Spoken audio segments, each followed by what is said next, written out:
오늘을 살아가는 묵상 시간입니다. 오늘 본문 말씀 이사야서 32장 11절입니다. 너희 안일한 여자들아 떨지어다. 너희 염려 없는 자들아 당황하여 할지어다. 옷을 벗어 몸을 드러내고 배로 허리를 동일지어다.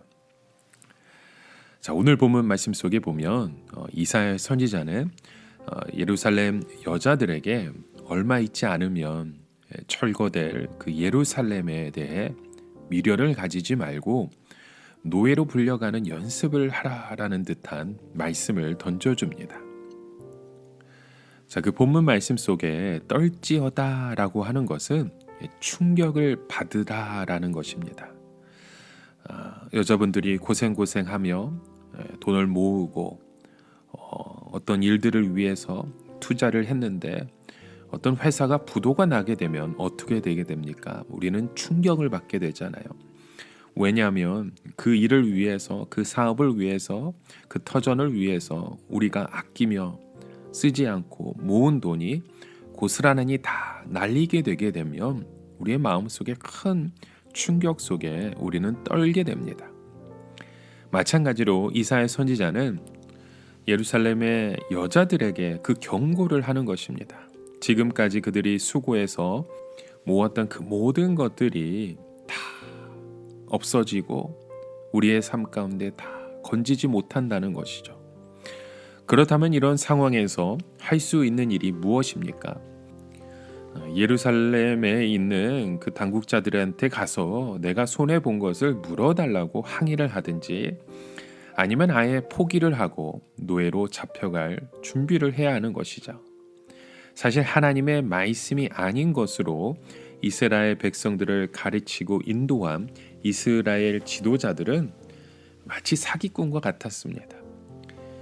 이 어떤 이익이 어떤 수익이 날 수 없는 곳에 투자하게 만드는 것이 사기꾼의 형태잖아요. 하나님의 백성들은 철저하게 하나님의 말씀으로 살아야 하고 말씀의 미래를 바라보며 그곳에 우리가 전진해서 나아가야 합니다. 지도자들은 백성들을 그 길로 인도해야 하는 것이잖아요. 지금 당장 별 소득이 없는 것 같지만 하나님과 우리 사이의 약속은 반드시 이루어진다고, 그러니까 신실하게 하나님 말씀대로 한번 살아봅시다, 이렇게 했어야 하는데 지도자들이 잘못 가르쳤고 그 잘못된 지도를 따라갔으니 이스라엘 백성들은 마치 사기를 당하고 있는 것이었죠. 이 이스라엘 백성들에게 이사야 선지자는 말하는 것입니다. 옷을 벗어 몸을 드러내고 배로 허리를 동일지어다. 이것은 마치 노예의 연습을 하라는 거죠. 마치 귀부인처럼 많은 것을 가진 사람처럼 행세하지 말고 지금부터라도 노예처럼 행세함으로 실제로 환난이 다가왔을 때 살아남으라는 얘기인 것이잖아요. 여러분, 어려움이 왔을 때 우리가 그것에 적응하려면 나 자신의 기준을 낮추는 것이 필요합니다. 우리가 잘 살 때, 부유할 때의 기준으로 삼으면 모든 것들이 다 분통해집니다. 그 힘든 일들을 감당하지 못하게 되는 것이잖아요. 우리 조국 나라를 보면 정부가 바뀌고 한창 이게 개혁 작업들이 일어나게 되면 어떤 사회의 고위층 인사들이 감옥에 가는 것을 보게 됩니다. 지금까지 떵떵거리면서 살던 생활이 끝나고 줄줄이 감옥에 들어가는데요. 그때 가장 견디기 어려운 순간은 아마도 한순간에 추락해버린 자신의 신분일 것입니다. 얼마 전까지만 해도 아주 높은 사람이었는데 갑자기 감옥의 죄수의 신분으로 자신의 삶의 모습을 바라보면 견디지 못하는 것이잖아요. 그래서 이것을 견디지 못하는 분들은 감옥에서 병을 얻거나 화가 나서 잠을 자지 못하고 음식도 먹지 못하고 울고불고하며 결국은 깊은 병을 얻게 된다는 것이죠. 이런 상황에서 잘 견딜 수 있는 사람이 누구일까요?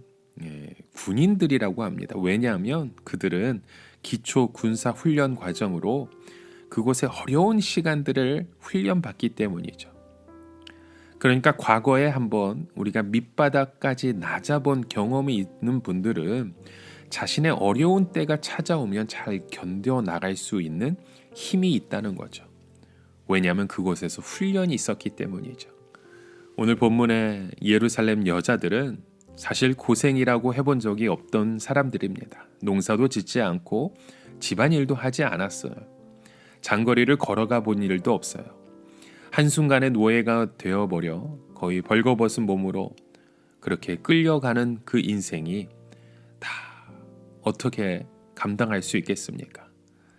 지금 이사야가 하는 말이 무슨 뜻입니까? 하나님의 재개발 계획은 확정적이기 때문에 피할 수 없다는 것입니다. 기왕에 포로로 잡혀갈 것이면 미리부터 노예 연습을 해서 중간에 포기하지 말고 잘 견디어서 나중에 다시 돌아오라는 것이죠. 기왕 붙들려서 갈 것 같으면 많이 가질 필요가 없잖아요. 1년 남았다고 했으니까 1년, 2년 정도의 양식만 비축해두고 나머지는 다른 사람들에게 다 줘버려도 되는 것이죠. 또한 직접 물을 길러다니고 좋은 옷을 남에게 다 줘버려라는 것입니다. 그런 것을 거치고 있어 봐야 아무런 소용도 없고 오히려 현실에 적응하기만 더 어렵기 때문이죠. 어차피 뺏길 것이라면 억지로 뺏기는 것보다 내 손으로 남에게 주는 것이 더 낫지 않습니까? 누가복음 16장에 보면 예수님께서 불의한 청지기의 비유를 말씀하십니다. 어떤 청지기가 있었는데 주인의 재물을 허비한다는 말을 듣고 주인은 그를 해고하기로 작정하죠. 그 사실을 안 청지기가 어떻게 했습니까? 이 문제를 깊이 생각합니다. 그리고 내린 결론이 땅을 파자니 힘이 없고 빌어먹자니 부끄럽구나 하는 것이었죠. 청지기는 자신의 현실을 정확하게 본 것입니다. 그래서 아직 시간이 남아있을 때 자기에게 주어진 권한을 사용해서 다른 사람에게 선을 베푸기 시작합니다. 기름 100마를 빚진 자에게 50으로 깎아주고 밀 100석을 빚진 자에게 80으로 깎아주는 것. 기왕 해고될 것 같으면 남에게 인심이나 쓰고 해고되자는 것이었죠.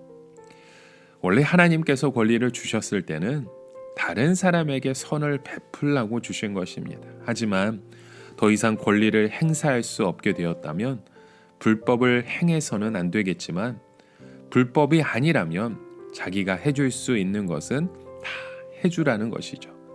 그렇게 했을 때 그래도 나는 남에게 좋은 일을 했다는 뿌듯한 마음이 있어서 환난을 당해도 견디기 쉽고 또 하나님께서 감당한 힘을 주신다는 것입니다. 여러분, 오늘 우리의 삶 가운데 다가오는 환난이 있으십니까? 그 환난 속에서는 다 이유가 있습니다. 오늘 우리가 다시 소망해야 되고 다시 돌아봐야 될 것은 무엇인지 이 말씀을 통해 우리의 삶을 돌아보며 주님의 소망을 두고 살아가시는 귀한 믿음의 백성들 되어지시길 주의 이름으로 간절히 축원합니다. 함께 기도합니다. 참 좋으신 하나님, 오늘 우리의 권리를 주장하는 인생이 아니라 우리에게 주신 것에 감사하며 그것을 베풀 수 있는 인생의 고백이 되어지기 원합니다. 하나님, 우리의 삶을 돌아보며 주님 앞에 그 믿음의 고백을 올려드리는 영광된 자리를 찾아가게 하여 주시옵소서. 예수님의 이름으로 기도드립니다. 아멘.